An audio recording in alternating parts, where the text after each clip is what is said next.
Ladies and gentlemen, good day to you all and assalamu alaikum. My name is Asad Sajjad.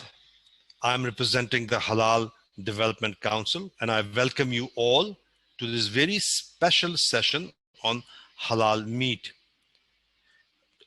My organization is working in the halal space for over 13 years now, promoting the halal economy all over the world.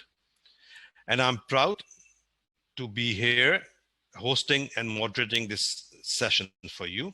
Today, we have a very special guest with us, Mr. Muhammad Hashim. He is the Assistant Director of JAKIM.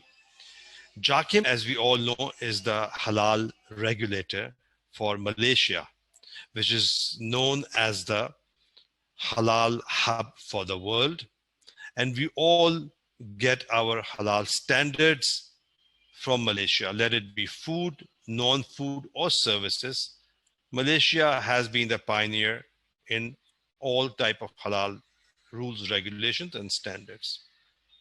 Mr. Muhammad Hashim is here on our very special guest and he's going to be talking to you all regarding the halal meat standards for Malaysia, for JAKIM, what are the requirements, what all you have to do to enter the Malaysian market as a slaughterhouse, as an abattoir. So I welcome Mr. Muhammad Hashim to this session and I will transfer my mic to him. Mr. Muhammad Hashim, over to you, sir. Thank you. Assalamu alaikum warahmatullahi wabarakatuh. Bismillahirrahmanirrahim. Alhamdulillah rabbil alamin wa salatu wassalamu ala ashrafil anbiya wal mursalin wa ala alihi wa sahbihi ajma'in. Subhanaka la ilma lana illa ma 'allamtana innaka antal alimul hakim.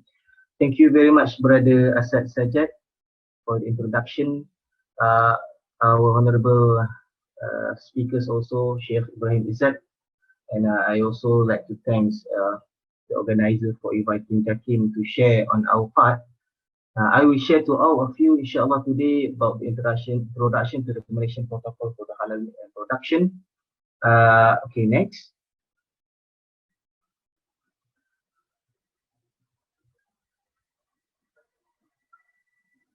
Okay, thank you very much. So I will begin my presentation with the introduction. Until April 2021, a total of 68 establishments have been recognized by JAKIM to export their meat products. So Malaysia was not a meat producer actually. We are more to the importer. We import all meats because we don't have enough cattle and enough cow to all the Malaysians. So we just import it from other countries. So until now we have 68 establishments starting from Africa, Australia, we have also from Brazil, we have also from Denmark, also we have from Japan, also we have from India, actually the biggest exporter of meat to Malaysia actually, Alhamdulillah. So the total of 68 establishment was coming from 12 countries as I mentioned just now. So in Malaysia we have laws and requirement for meat. Actually, Malaysia government have put a laws or requirement for all imported meat that want to enter to Malaysian market. They must have halal, or the establishment need to be halal certified. So who was responsible to give the halal certification to the establishment? It depends on the country itself. So for Malaysia, we only recognize a certain halal certification bodies, and only these halal certification bodies can give halal certificate or issue halal certificate to the establishment in order to get accepted or can be imported or be exported to Malaysian market. So as JAKIM, we are the competent authority actually for halal. We are actually doing the halal certification and also recognition. So by this topic, that is meat and also halal for foreign halal certification bodies, it is in the recognition process. So until April 2021, there are 84 halal certification bodies that have been recognized by JAKIM from 46 countries. We have so many countries that have our recognized certification body, so our network is very worldwide, inshallah. So that is the introduction on the meat actually. And in Malaysia, we have four major authorities. That is four agencies that are responsible for the meat and also for the halal. I will tell you more about this for the next slide. So next, please. Thank you. So halal related authorities in Malaysia. So we have three stages actually for halal meat to enter to Malaysia, starting from application for importation permit. This is when any establishment or any companies that intend to export the product to Malaysia, they need to apply it through Department of Veterinary Services Malaysia, that we call in sequence, that's it, DVS. And also DVS will send to us also the application. In the application, we have two applications. There is from DVS and also from JAKIM. So JAKIM will take a part on the halal issues, and DVS will take a part on technical issues, which is, for example, the disease part, the hygiene, and so on. And we have also Ministry of Health in Malaysia. There's a, we call it MOH in Malaysia. They are also responsible for the importation permit that they will go with us. They will go with DBS JAKIM to inspect the establishment before they can enter to Malaysia. That is the first stages for any establishment or companies that intend to export their product to Malaysia. The first one is the application, before they get the permit and they can send the product to Malaysia. So the next one is on the port, when they get the permission, they get the permit from DBS, and they get the approval from DBS JAKIM and also MOH, and also markis in the port. At the port, if let's say the meat product, the frozen meat come to the port, so there are two authorities there. They are responsible at the port. One is Custom Malaysia, and the other one is Malaysia Department of Malaysia Quarantine and Inspection Services. This is what we call markis. So both authorities also are related to the halal meat. So after the product or the frozen meat was on the port, so they will go to the Malaysian market. So in Malaysian market, so the product gone to the consumers. So the consumers to consume the product, the frozen meat. So the responsible are to the Ministry of Domestic Trade and Consumer Affairs. We call it in Malaysia KPD and HAP. So this ministry will take a part if let's say they have anything that related to the meat, if anything wrong, any issue with the meat by the consumer. So this is responsible for the Ministry of Domestic Trade and Consumer Affairs. So next. Okay, this is the process flow of meat importation application. For any establishment, any companies that intended or want to export the product to Malaysia, so they need to apply, as I mentioned just now, they need to apply it through DVS and also JAKIM. The first step that they need to do is that they need to fill in the risk analysis and form. This risk analysis and form was actually from veterinary side, so they need to fill in on that, and they need to get in touch with the authority in their country, and the authority in their country, the government itself, they will contact or communicate with the DBS for the analysis and the form. So after that, after they fill in on all the application form, they need to submit all the form to DBS. So by that, DBS will do adequacy audit, and also DBS will send the application to JAKIM. So JAKIM also will do adequacy audit on halal part. So on halal part, JAKIM will be responsible. We will check out whether this establishment was already certified by the recognized body or not. If let's say this establishment was not certified or been halal certified by the recognized certification bodies, then we will make a report to DBS, so that DBS need to communicate with the establishment to complete or to comply with all the requirements that have been stated in the protocol. After that, after the adequacy audit, we look at the document. So all document was complete. So DBS will arrange with the compliant audit that we call on-site audit inspection. So on-site audit inspection will be done by JAKIM and also DBS. After that, we will go back to Malaysia after we do the inspection on the establishment. So we go back to Malaysia, we will do report and we table to our panels for the decision. And if let's say the application was approved, then we will publish it on the establishment, publish in on the DBS site, and then they can just export the product to Malaysia, and then the product will enter the Malaysia freely. Okay, next.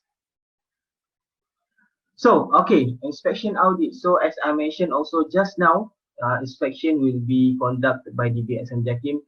Usually, JAKIM and DBS will conduct the inspection. We'll go to the establishment and see how they manage, how they process all the process of the meat process, and also how they freeze the meat, and how they start from the arriving of the animal until they package, they pack their meat and they store it on the storage.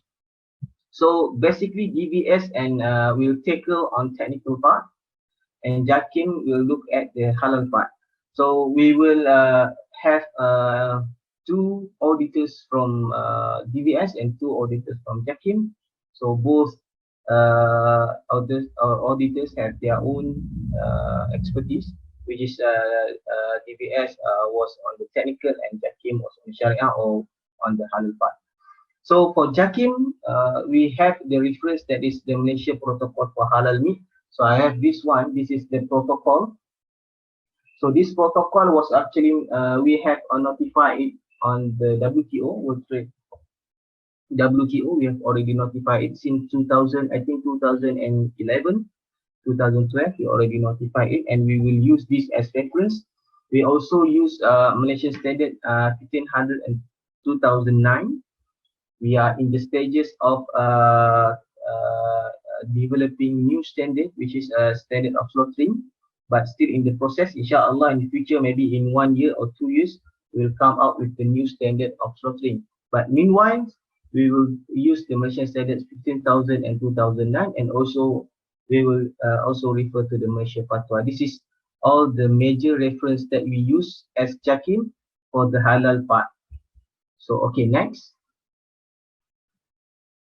Okay, I would like to introduce the Malaysia Protocol. This is what are the requirements that every establishment or every company needs to comply with, so that they can be a recognized establishment, and they can export their product to Malaysia. So basically, the developed committee was JAKIM, DBS, Department of Veterinary Services. We have Department Standard Malaysia, we have Ministry of Health, we have Ministry of International Trades, and also we have CD with us in developing this protocol. So this protocol actually gives better and clear guidance in the production of halal meat and poultry.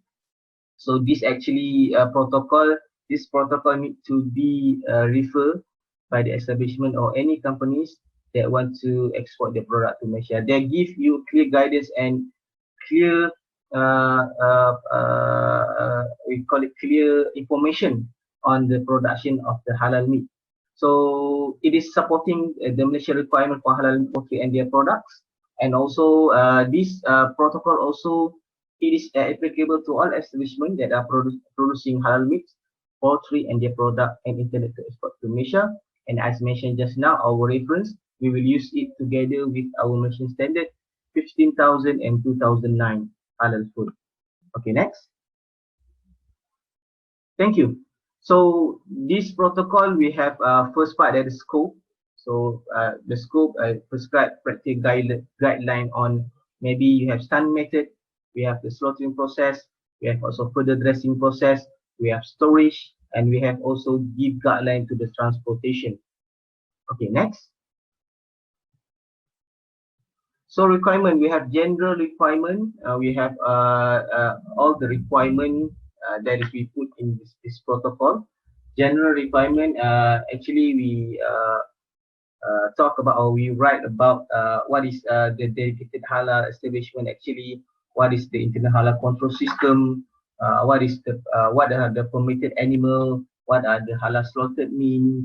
So also that in this halal slaughter we mentioned also about the uh, stunning, halal slaughtering process, determination of test, halal check. This is all part of the important process during producing of production of halal meat and so on until the transportation. So next. So responsibilities, we also put on responsibilities, the establishment responsibilities. What are the responsibilities of each establishment? They need to make sure that they are only produce halal meat. And also what are responsibility of halal certification bodies? They need to supervise, they need to make sure that the establishment that they certified only comply with all the requirements that have been mentioned in this protocol. We also put on the responsibility of halal slaughterman. We put also responsibility of halal Muslim halal checker, Muslim halal checker, Muslim halal checker, supervisor, and also we put also competent authority of the exporting country. So each country have their own competent authority for the export. So like Malaysia, we have DBS, we have MITI, and so on. So next. So also in this protocol, we put non-halal conformant. If let's say you want to know what are the criteria that can give you a non-halal conformant, or we call it CAR, qualification record. We call it in non-halal conformant. What are the criteria? So you can refer to our protocol like carcass, offal, identification, record. This is among the non-halal conformant. What are the criteria of non-halal conformant that we use to give during our inspection? So we also elaborate about the halal certification only be issued by the approved recognized halal certification bodies. So next. So this is the conclusion. The halal product are universal, not only destined for Muslim consumer, making possible opportunity larger than 1.83 billion Muslim in the world, and worth more than USD 2.3 trillion. So I think halal is making among the possible and the best business in the meantime, because it worth more than trillion.